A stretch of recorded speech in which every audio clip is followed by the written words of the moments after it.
All right, good afternoon, families. My name is Heather Deer, and I am your Interim Director of Parent and Family Programs here at William & Mary.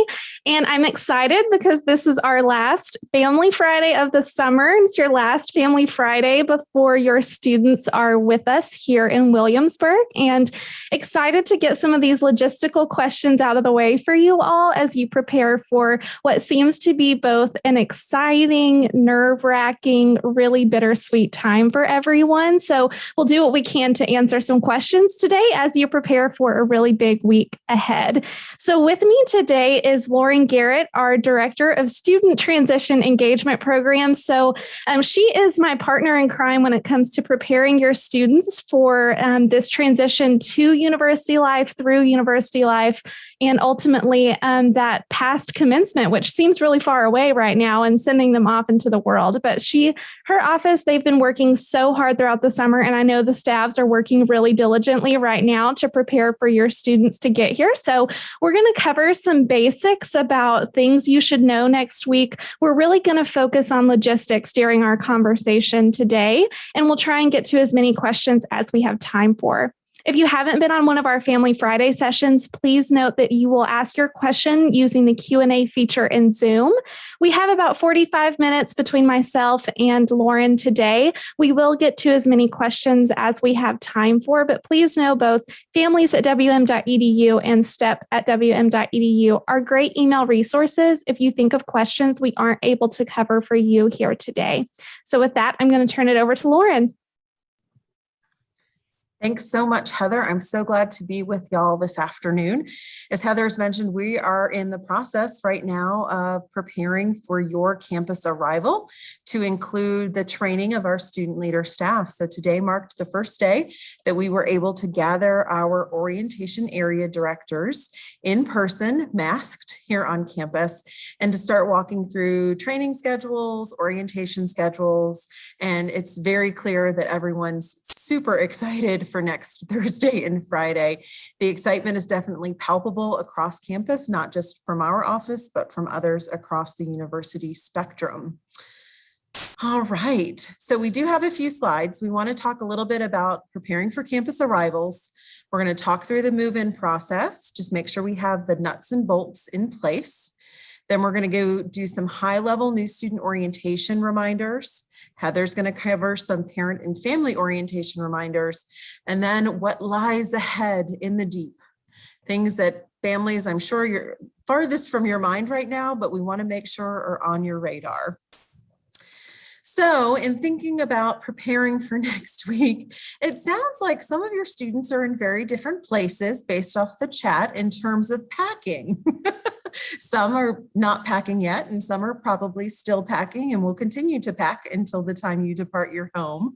But when you're thinking about next week and the move-in process, it's really important that you start having conversations about expectations, how you want to communicate, how you expect students to let you know if there are issues or challenges, how they're thinking, what they're feeling, being really open and starting to navigate that shift in relationship where students are going to start learning how to problem solve and resource build while they're here on campus, and the family structure might look a little bit different in terms of those communication patterns as well. Of course, we want to make sure that before students arrive, if they could have a basic understanding of laundry, that would be tremendous. And our residential life student staff would be very appreciative of that. But making sure that they know simple things such as even how do they access funds if they run low on cash, or if they need something, how can they access some monetary resources if necessary. And then it's good to have a conversation about what does your see you later moment look like. We're going to encourage families and students to have a see you later moment after the culmination of move-in. So after that 2-hour sort of time block. And keep in mind, it's not a goodbye. It's not like you're turning them over to us and you won't ever see them again, but it's more of a see you later. We're both starting down this new path because students will head into orientation activities, especially if your drop-off is on Friday. And families will start moving into their own activities as well.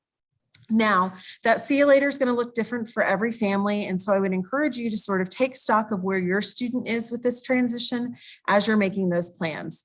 In some cases, like some of you, I would be the crier in the corner. My mother cried, my father cried, they ran to the car, they drove away, and that's the way we handled it. And that was perfectly okay with me. I know some families want to do a last meal, sort of extend that see you later, and that's perfectly fine as long as your student is available and back before required activities kick off on Friday afternoon, evening. As you're thinking about packing, make sure that it's practical. Several of you will be climbing flights of stairs. Make sure that your boxes and bags are light enough that you can carry, but sturdy enough so that you don't have to worry about things breaking down as you're making those moves. Use reusable containers. Storage bins can make excellent storage containers throughout the course of the academic year under your student's bed.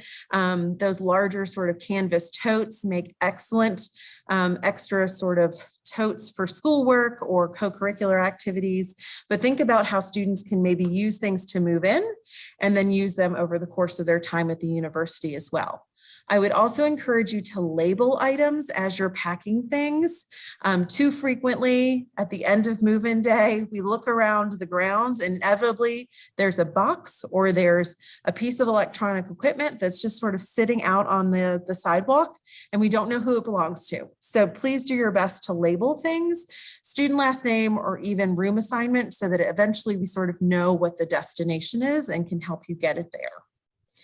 And then lastly, you're going to want to make sure that your student has printed or has available on their phone, perhaps through a screenshot, their housing QR code so they can check in, as well as has access to their route move-in map so that you can follow the correct color-coded route to ultimately get to their residence hall assignment. Once you've sort of prepared yourself and the time has arrived, moving into campus will actually be a fairly streamlined process, especially if you're residentially based. All students and families who are moving into an on-campus residence hall assignment will enter campus through Compton Drive off of Monticello Avenue. You'll want to make sure that you know whether or not you're supposed to be in line A or B. That should be on your student's QR dashboard card as well. In that check-in line A or B, there are going to be a few stations. Among those stations, we're going to check to make sure that your student has vaccine clearance or has the exemption information uploaded in the system. We're going to want to make sure at another station, they're going to scan that QR code so they can pick up their residence hall room key. Another station, they're going to actually pick up their tribe ID card, provided everything was uploaded and affirmed in the Tribe Card Services office system. And then we're going to ask students to pull up their TribeLink event pass to actually scan in for orientation. And so it really is a one-stop shop for residential students on this day. Once you've cleared all of those different stations and we've sort of waved you goodbye, you're going to follow a color-coded route. There are going to be students dressed in neon holding these route color-coded cards to help encourage you along your way through campus. And eventually those color-coded route signs are going to drop you off at an unloading zone. In that unloading zone, you're going to have roughly 2 hours to unload, make sure that all of your students' belongings are out of the vehicle. We do ask that once you have sort of your vehicle unloaded, that you actually move that vehicle to a more stationary position based off of your residence hall route. Maybe that's the parking garage or the Kaplan Arena lot. And then come back and make sure that your student gets unpacked and settled. This is typically what precedes that see you later moment. Now, I know some families are probably concerned about whether or not that 2-hour time frame is going to be enough time to get your student settled. And to be perfectly honest, it's probably not, because there are going to be some folks that are going to want to set up rooms, sheets, blankets, what have you. And others are probably going to want to wait for their roommate to also arrive before they finish unpacking to make sure that they know exactly how they want the room to be set up. This is a good conversation to have with your student. What needs to get accomplished during that 2 hours that will make your student feel good about where they are by the time you say see you later? If you want to have the entire room set up to the nines, ready to go, and that's going to be what makes you feel comfortable, Please make every stride to make that happen. At the end of that see you later process, we want both you and your student to be feeling good about the next steps that they're about to take here at William and Mary. Once students are moved in, there are a series of welcome events that will take place. Now, quick show of hands, keeping in mind I can't necessarily see your faces, but quick show of hands of who's moving in on Thursday. All right. Look at that. I love Zoom. Oh my gosh, Heather. It looks like about 35. I love it. Oh, I love it. So for those that are moving in on Thursday, that evening, there will be a very brief community meeting where resident assistants and orientation aides will gather the students who have moved in that day to just do a check-in. Do they know what to do in case of an emergency? Do they know where their RA's room is if they have any questions? We're just going to do a quick touch base. Now, students who want to participate in the evening activities of our Throwback Thursday movie night, more than welcome. Students who maybe want to spend the time with their families or just need some time to themselves, that's perfectly okay too. Students who are moving in on Thursday, your orientation aides and the resident assistants for your students will make sure that they know how to access dinner on Thursday evening. We'll take them there as well. And then we'll make sure that they get to breakfast and lunch on Friday as the rest of their cohort moves in over the course of Friday. Now, there will be some events that will encourage registration, not all events, but there will be a few welcome events where we're going to ask students whether or not they plan to come so that we just have an idea of materials and supplies. Meals will be included throughout the entirety of orientation. So from the time of check-in, whether that's Thursday or Friday, students will actually receive a green and gold wristband. So staff will have a neon yellow one, but students will actually come through the dining halls, will flash this green and gold wristband, and then they will actually get into the dining halls over the course of orientation, easy peasy, and no worries about food. If anything, we probably encourage food, perhaps a little too much, because it's a great community building bonding activity with their floors, and it gives them a chance to sort of sit and relax and just simply enjoy one another's company. On Friday, the first sort of required activity that's going to be asked of students through the orientation process is the actual sort of community meeting. So there will be a Foundations and New Beginnings gathering that orientation aides will take time with resident assistants to sit down, chat with students about what's happening, what they can expect over orientation, make sure that they're feeling comfortable within the residence hall environment, and answer any questions that they have about safety and security of the building. These daily community meetings will be quite informal. There are some bigger sort of topics that we'll want to make sure we cover, but there'll be more check-ins with students to make sure that we're addressing any needs or answering any questions that may arise sort of as they're going through this initial university transition experience. Orientation, as you may have gathered based off the schedules, is very much hall community centered.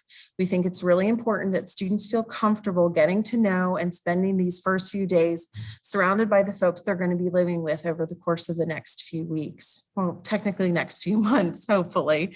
In this case, the schedule is a mixture of required and elective activities. Required activities typically are around community values, academic requirements. Elective activities are a little bit more about student involvement and then social networking opportunities.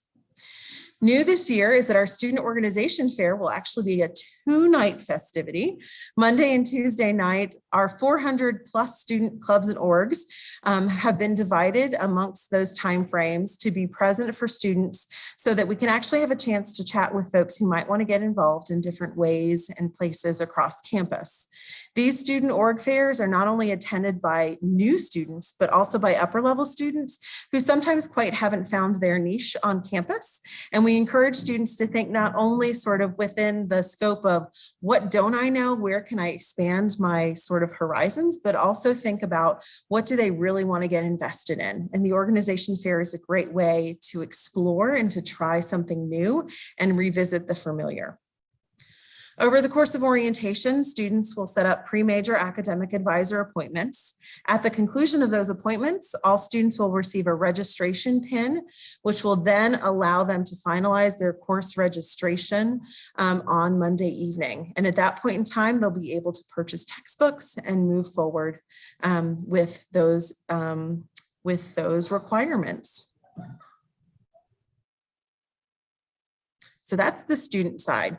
On the family side, I would be remiss if I didn't just sort of share that when students head off to student orientation activities, families, we haven't forgotten about you. Heather has planned some awesome events for y'all in Miller Hall to get networked and to get connected on both Thursday and Friday evenings.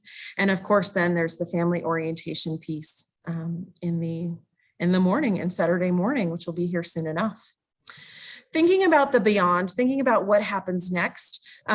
Many of you have already been asking us questions about convocation, opening convocation, which is held on the first day of classes, Wednesday, September 1st, will be live streamed so that our entire community can take part in that celebration, where we will be recognizing and officially welcoming in person, not only this fall 2021 cohort, but also our students who joined us last academic year. And then you're going to hear your students talking a little bit about all of these other opportunities for students that are going to come up from the STEP office. My First William and Mary weekend, talking about essential FYIs. They're going to hear from us about newsletters and sort of upcoming opportunities and events. So even though orientation will have ended officially on Tuesday evening, we're going to stick with them, not just during the course of their first day, but as Heather mentioned, throughout the course of their next 2, 3, 4 years, depending on how long they're with us and if they decide to take on that master's level course, depending on their grad school preparation career as well. So that's a little bit of the overarching logistics and information that's been sort of top of mind for us that we want to get in front of y'all. I've been seeing some of the questions in the chat and obviously see the questions in the Q&A. So I'm going to actually turn it over to Heather to help me manage that. And Heather, where would you like for me to start? That is a great question. We have some lovely questions already. So I'm going to encourage everyone to use our Q&A feature here in Zoom to ask those questions so that we can get through as many as we can in a timely fashion. So one of the big things that I've already seen both in the Q&A and the chat is, when do students' mandatory activities begin? And I know for some that may seem like a simple question, but my understanding of student schedules, since they're so community-based, that maybe sometimes things are happening at different times. So if families want to get a better understanding of what the schedule looks like, where can they go and how can they access that? So the student schedule is currently being built out on the mobile app. And so each building has its own unique online schedule that families and students can follow. I would say a good rule of thumb is that most of the required activities will actually kickstart around 6:00 p.m. We know that some students will have a move-in time at 4 o'clock. We still want to give them that sort of 2-hour window that everyone else has had to move in and to get settled. And so while the orientation aides and the resident assistants will be circulating, getting to know folks, answering questions around the floors and within the community during the course of the check-in days, that first sort of let's gather together, let's start having conversations won't happen till around that dinner time aspect. Thank you. Okay. I'm looking through our questions here to see what our major themes are and see if we can get through a lot of these quickly. Okay, how early should folks arrive for their move-in appointment? I'm going to say a good rule of thumb is to try to be on Compton Drive 10 to 15 minutes before your move-in appointment. It's a rolling entrance. You will literally roll right through the check-in process in your vehicle. And so once you're on Compton Drive, you are in queue. Make sure you're in the correct A or B line. There'll be plenty of signage to make sure that you get into that correct line. But you'll literally roll right on through. I think the good rule of thumb, because the move-in appointments are slated about every 15 minutes, planning to get there between 10 to 15 minutes early will put you sort of at the tail end of the group in front of you, but towards the start of the group that you're slated to come in with. Okay.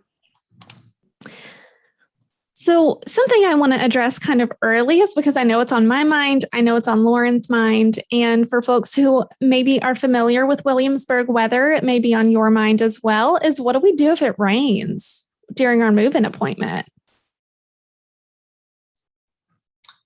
You're going to get a little damp. Just like those of us standing outside. I would say that a good rule of thumb is to prepare for all weather. Williamsburg is known to go through multiple seasons in the course of one day, especially in August.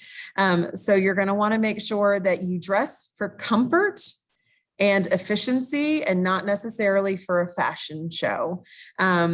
So make sure you're wearing good solid shoes, especially if you know that you're going to go up and down stairs. If the weather looks like it could be a little iffy for rain, go ahead and bring a rain jacket or a poncho.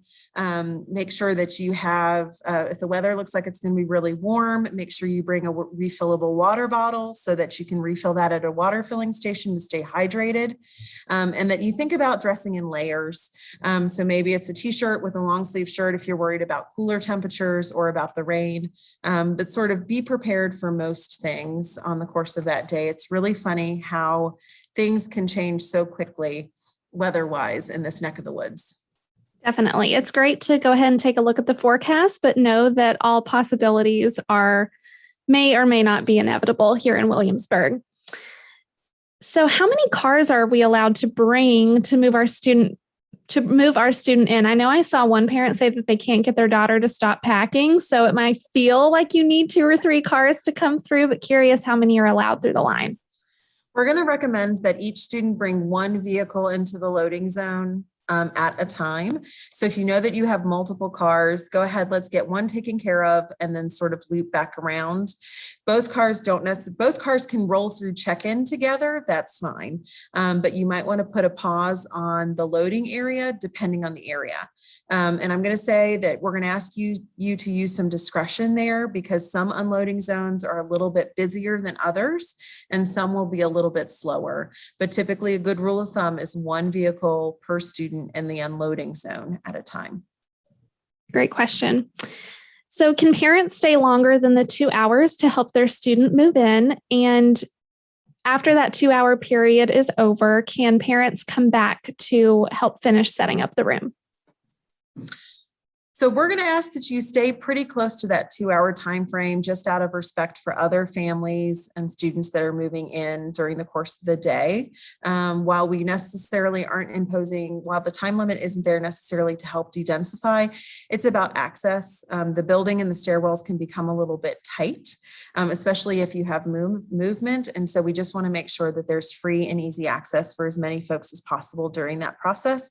It's already a pretty high anxiety time. And so just allowing for a little bit more space and grace is always appreciated. Once students really kick off orientation, there's probably going to be very limited time for you to reconnect with your student and actually finish the setup process. That's going to look a little bit different, obviously, if you're moving your student in on Thursday, but I would try to spend as much time as you can getting things situated on during that 2-hour time frame. If your roommate has not connected, or if your student has not connected with their roommate about their check-in appointment, this is probably a good time to do that because that may dictate how much you do or don't do during your student's 2-hour move-in window, especially if they're trying to color coordinate or match or make sure that the room is set up the way that they would like for it to be set up. Okay, along those lines, can the entire family move the student in, or is there a limit on the amount of people? I believe at the start of the summer, we were recommending 2 individuals enter the residence hall at a time. I don't know at this point in time that we are holding fast and firm to that. However, I think a good rule of thumb is to limit the number of folks that are inside the building. I know that this is very much a family affair, and so I would say work on shifts or rotations if you have more folks coming. Again, tight stairwells, in some cases, very tight hallways. And so just give a little breathing room as we go. We know that this can be very much a family adventure, especially if they're younger siblings or cousins, nieces or nephews that have come along for the ride. And we know that seeing that room and having that shared experience is really important. And so I think just be mindful of timing and length of stay as well while you're thinking about it. Thank you. How do commuter students and transfer students know where to be for orientation? Excellent question.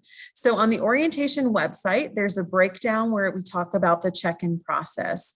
So if you are the family of a commuting first time in college freshman student, they will have, I believe there's about a half hour, 45-minute check-in period on Friday afternoon, where we're asking those students to come to the Sadler Center. They'll check in for orientation, they'll receive their ID card, and then their OAs will actually meet them and escort them over to their community so they can kickstart orientation activities together.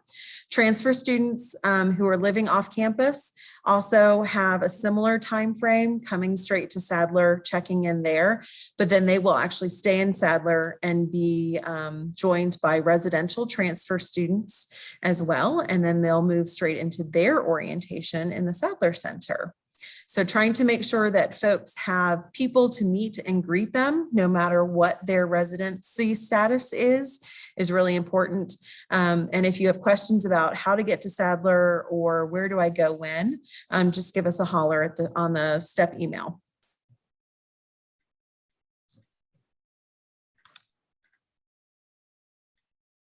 I have a couple questions here. It looks like we're thinking maybe a little bit ahead, but I have a couple questions about how do we know how to send our student mail?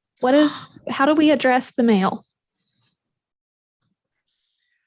So I think some families, I think in one of the newsletters you sent out, Heather, you included an announcement about the fact that the university was moving to a singular PO box address, which I know has caused some confusion over the past few weeks. So in order to address your students' mail, you're going to include their name. Students do technically have a CSU box number that they can find in their housing portal. But regardless of whether or not they know that CSU box, if you put their name, PO Box 8795, and then include Williamsburg, Virginia, and the 23187 zip code, it should get to them no problem. The post office here on campus, as soon as a package is received or mail is received, students will receive an automated email telling them that they have something to come pick up. It feels a little bit like a surprise when students get that email and they're very curious. Ooh, what did I get? And so getting a piece of mail, especially through the post office here on campus, feels a little bit like opening a present on your birthday. And it's so fun to watch students sort of experience that over the course of not just the first few weeks here on campus, but over the course of the year when they talk, I have a package, I have to go to the post office. It's a really exciting piece. Then you sometimes forget that love shared in that way, or just sort of pick-me-ups that way, are still a thing that our students need and love to get. And you can actually start sending things to campus prior to move-in. I would recommend that we keep things small in terms of boxes, just because the post office space can become a little overwhelmed, especially as books start to get ordered from Amazon. I also see a couple questions about textbooks. So should we be purchasing textbooks now, and how do we get those? So I know that there was a push from the William & Mary bookstore letting prior customers know that books were available for purchase. Some courses have a published book list or textbook list through Banner self-service that students can access and begin ordering. I would actually recommend that students wait until they finalize their schedule that Monday evening of orientation before they start purchasing books. We're ordering your books through the Barnes & Noble website, through the William & Mary bookstore, is a little bit convenient, because when students place the order, they can then actually go, and I believe it's within a 2 business day window, they can pick up the book from Unity Hall here on campus. And so they don't have to wait for shipping and handling. If they decide to go through another vendor, then obviously waiting through postal mail will be sort of the mitigating factor there. FedEx and UPS also deliver to the post office here on campus. versus to the actual individual residence halls. And so they can put still down your student's residence hall location, but they're going to deliver ultimately to the post office on campus because we limit access to the buildings in that way for safety and security. Okay, I saw a question earlier about, is it helpful to have a hand cart or a dolly to move things in? And to follow up, are there any rolling bins or carts available for us to use once we arrive on campus? I would recommend if your student is in a building that has an elevator, a hand cart can be helpful. We do not utilize rolling bins on campus because, to be perfectly honest, there are very few perfectly flat space where those bins can roll nicely across. Most of our buildings have stairs to get up into them, or stairs through a patio or steps. And so sort of light. That's why I think a lot of our families will recommend, you may have seen in other places, they recommend like the large canvas bags or the vinyl bags that you can get at some of the bigger box stores, or the reusable totes. Dollies can be helpful if you only have a few stairs to go up in some of the buildings. But for the most part, we just notice that there's a little bit more of the lifting that occurs. Definitely. Rolling carts provide a logistical challenge here on our great campus. So I saw an interesting question here that I wanted to bring up just in case anyone has the same question. My son has told me nothing about his room number or how big his dorm room is. Does he have this information already? So residence hall room assignments are found within the housing portal. So in theory, yes, your student should have that information. Once that information is shared with you, you can actually get some inside scoop if you'd so desire and visit the Residence Life website, as they actually have floor plans listed for each of their buildings, so that if you were a planner like me, I like to know if this is the unloading zone, these are the doors we're going to want to go through, and then this is how we're going to get to your space. And the Residence Life website is great for that information.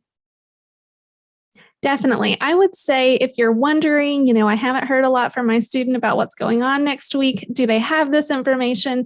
They do. So it would be great to ask some open-ended questions about how are you feeling about next week? Are you prepared? Do we need to chat through logistics just to get a sense of where they are? But they definitely should have that information. I'm seeing a couple questions about parent and family orientation. So a couple questions being, will any of the sessions be recorded and available for viewing after?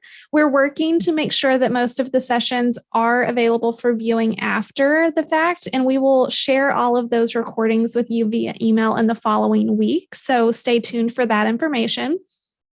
In addition, if you have purchased lunch for you and your family, you will receive that information about how to access lunch on Saturday at family orientation check-in. So you'll want to stop by Miller Hall on either Thursday or Friday to check in for parent and family orientation, grab your name tag, make sure that you have a lovely little sticker that'll indicate you're eating lunch with us.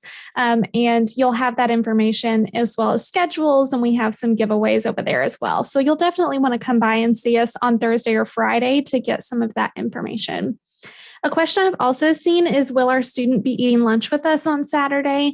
They will not. They will be busy with their halls at that point. Orientation really is in full swing for your student. And so I would say just make sure that you're feeling comfortable with your see you later on Friday, because Saturday really is going to be an independent experience for both you and your student.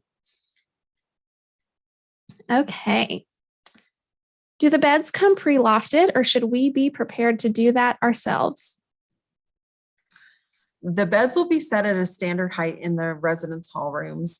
If your student is interested in having a lofted bed, we would actually ask that you do that through Dorms Direct, or they put in a work request to have that done, just to make sure that the bed frame itself is secured.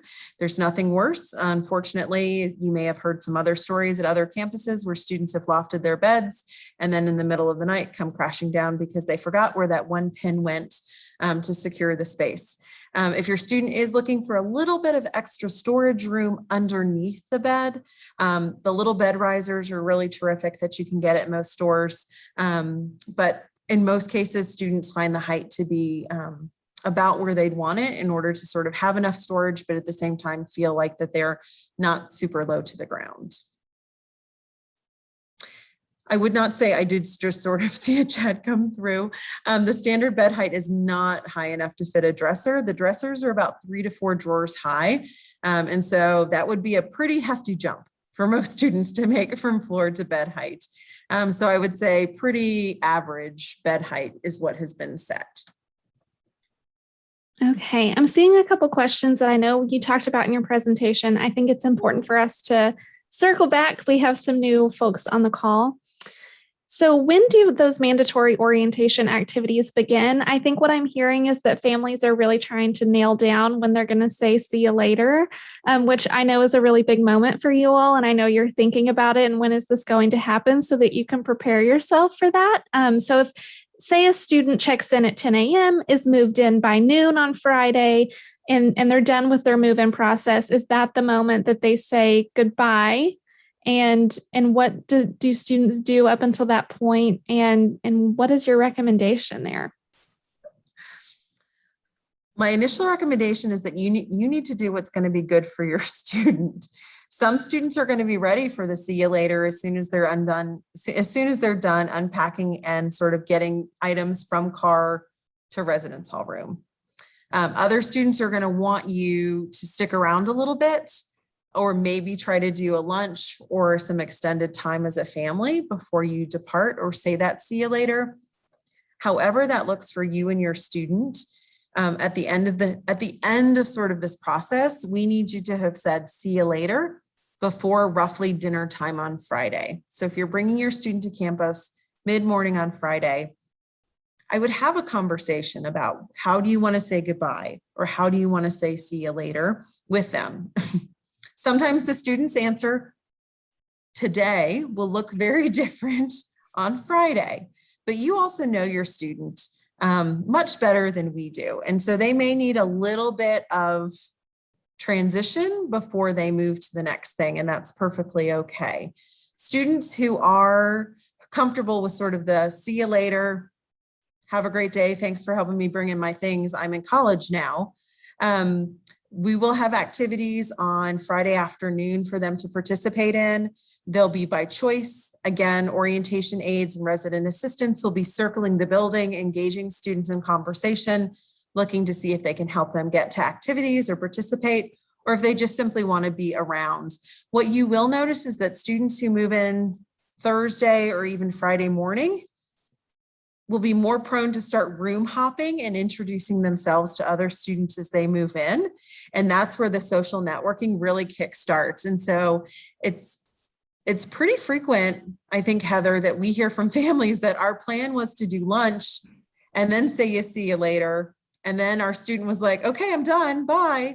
And so I think just like we tell our students that we want them to be flexible and sort of go with the flow, on some level, I think as family members, that might have to be a little bit of the expectation based off of where your student is at that moment. And so it's a good conversation to have. So at least you have a plan A, but then I would say as families, come up with your plan B's, C's, and D's as well, depending on what might happen. But ultimately, orientation kickoff, official required things will kick off around Friday evening, dinner time on that day. Definitely. I think that's really great advice.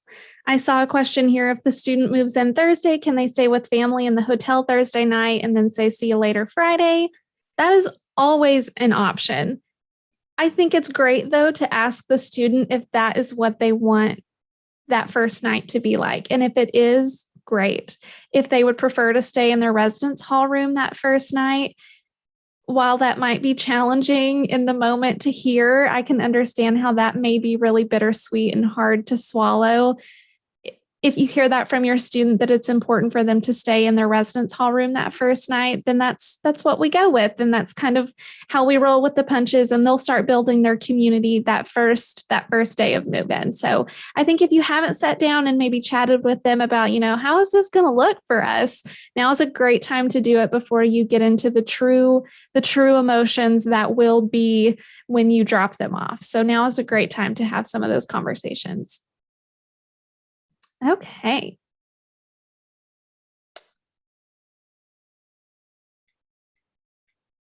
checking to see what we haven't already covered yet. Typically, we have a question or two about bicycles. And I would say if your student is planning to bring a bicycle to campus, there are bike racks located around most of the residence halls where they will be able to secure their bikes. We will encourage them during orientation to actually work with William and Mary Police and Parking and Transportation to actually register their bike. That way, if there is any issue, they can find the bike if it gets taken or if one gets returned. We have a way to track it, but we do ask that students, if they bring a bike to campus, that they register it. But plenty of bike racks. You'll notice a lot of students will bring them. How many students actually utilize them during the course of the academic year sometimes is a very different story. But I know that for some, the bike is their main mode of transportation around campus. And we're a very bike conscious community as well. And in fact, during my first William and Mary weekend, that first weekend of the academic semester, the Bike Alliance partners with our office to do a little biking 101 in Williamsburg session. And then we take the students up to Newtown, which is a local sort of community shopping area. We do lunch together and then they come back to campus. So it's a nice way to sort of meet and greet and become familiar with the Williamsburg transportation area. Okay, a couple questions. One, if you rented a fridge, will it just be in the room when you arrive? We had a few dorms direct questions about, they say it'll be there. Is it actually going to be there? And what do we do if we get there and it's not there? So in theory, yes, if you put in a request and order for Dorms Direct to have something, it should be in your space. If it is not in the space, usually Dorms Direct is out and about on campus and you can visit their customer service tent or reach out to Residence Life and they will follow up with it. Sometimes they're delayed arrivals. They try not to put things in rooms too early just in case there are changes in orders. But yes, most things will be there. Similarly, if your student has received medical accommodation to have an air conditioning unit installed in their window, typically facilities will have those installed as well. So we try to be as proactive with those mechanical pieces as possible. Definitely. So we have a couple families on the call who their students are doing pathways right now, and so they won't have a vehicle to drive through check-in. Can they check in without having a vehicle? Absolutely. Students can either walk up to the tent, but I'll be honest, in the past, and what's been super fun is that sometimes Campus Rec will actually bring the passenger van with the students fresh off their trip, all smelly and grungy, through the check-in station, and then we'll check them in from the van, and then Campus Rec will help get them from point A to point B. But yes, whether it's through Campus Rec's help with transportation or by walk up, we will make sure that they get what they need to get in order to get settled. I see it. Yes, that's such a great question. I see a couple questions about the parent and family orientation schedule. So I am going to right now put the link in the chat to that schedule. So it should be there for you. If you search parent and family orientation on the William and Mary website, it should take you straight to that schedule. Is there a dress code for convocation? I've seen that one a couple times. Technically, there is no official dress code for convocation. However, what the student culture has created is that it's a little bit of a dress up occasion. So some students will call it their Sunday best, others will call it their dress up birthday attire. But usually it's the time where students actually do dress to impress on some level. Don't have to wear shirt and tie, but definitely is a moment of spotlight for them. They know that this is their time to shine as they get welcomed into the William and Mary community by the greater faculty, staff, and upper level student population. And so they do put a little bit of effort into their appearance. Usually the halls will actually, and this is a fun fact for families to note, usually the halls will actually meet prior to convocation and will take formal group photos, either on the steps of the president's house or in the sunken gardens as sort of their capstone to orientation. And it's just very sweet to see them sort of dressed to the nines after being sweaty and hot during orientation. and then come and experience this event together. It's very sweet, but typically students will use convocation as their opportunity to shine. I am going to go with, I have two last questions, and we still have about 70 questions that have been unanswered. So I recognize that we have not answered all of your questions. If this is the case and you have a question that you just really need answered before next week, I highly recommend that you send an email to step@wm.edu or families@wm.edu, and we can help you with that question for sure. One I think is really important, and I want to get to it because we haven't talked about it, and I think it's kind of important. What did we do with our trash from move-in? I was expecting something totally different, Heather. You totally threw me off. This is just a logistical question that I find to be really important because we have all of these nice new things, and what do we do with all of the trash that accumulates from that? So sustainably minded. I love it.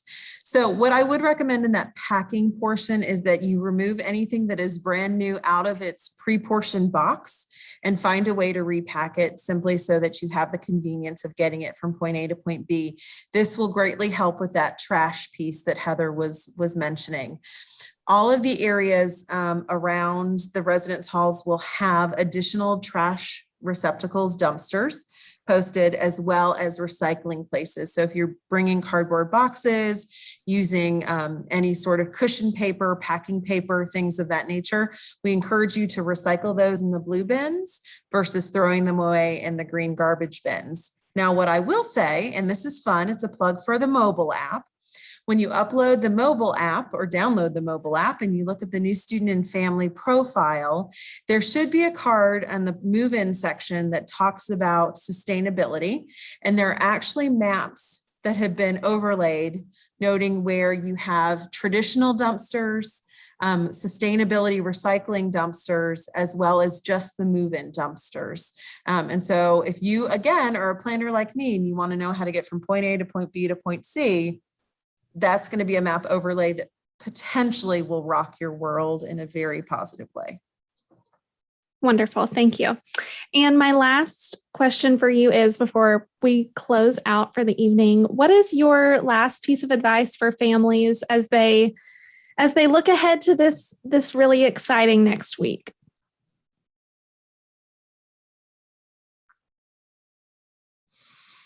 Oh, Heather.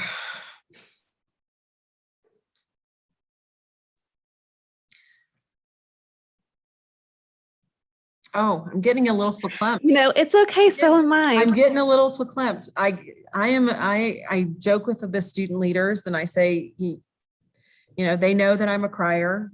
Crying is my emotion. And I think my sort of last piece of advice is to stay in the moment for you as families so you can hear it. I think so often we're worried about what happens next or what's going to happen tomorrow, that we lose sight of the fact that something is happening here and now that's really big. And there's so much anticipation leading up to it that once you unload the car and you get things in the room and you make the bed and the clothes go in the drawers, families tell me that they sort of look around and they sort of do this like, that was it. All of that for this. And they're like, it was just such of this, like, it was a release. And it's a good release because it means, oh, I'm so sorry. And it's a good release because you know that you've accomplished what you set out to do and you're there with your student. We remind our students that when your mom wants to make your bed, let her make your bed.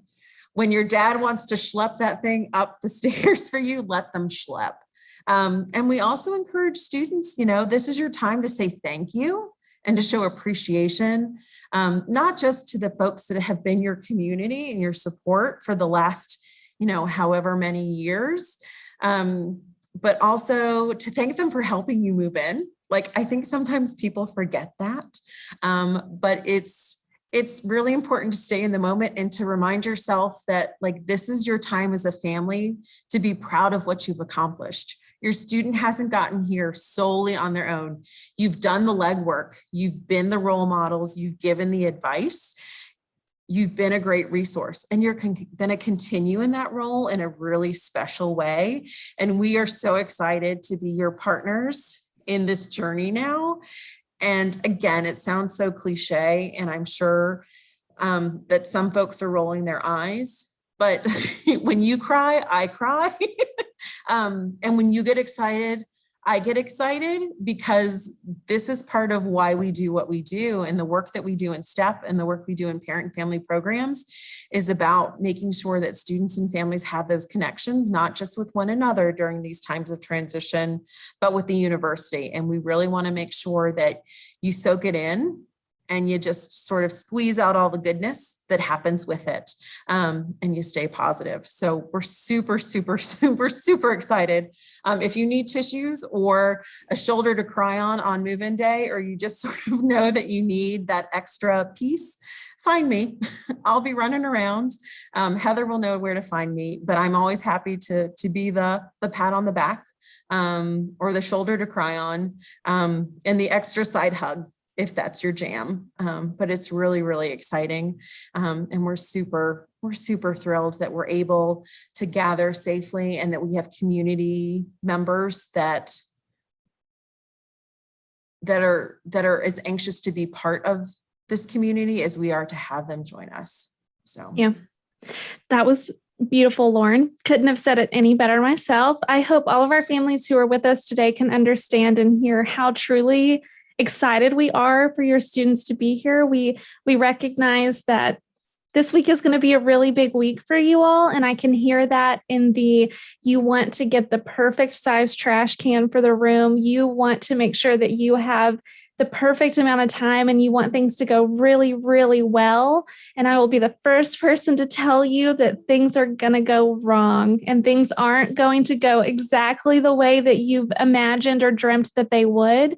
But when you and your student look back on this move-in weekend, you are going to have such great memories, and it's going to be a really, really great experience. So lean on Lauren's advice, live in the moment, and kind of roll with it as it comes. And we are here at William and Mary to support your students as they figure out these next steps. And I'm here to support you all as you navigate what these next steps look like. And just know that we're all in this together. So thank you all for being on the call with us this evening. We all are feeling the same way. We are all feeling the emotions. And so we will be here together, and we'll get through it. And if you have questions, give us a call, and we'll be around on Thursday, Friday, and Saturday. Please stop by and see us and say hello. We can't wait to meet all of you in person. And happy packing and safe travels, everyone. Good night, everyone.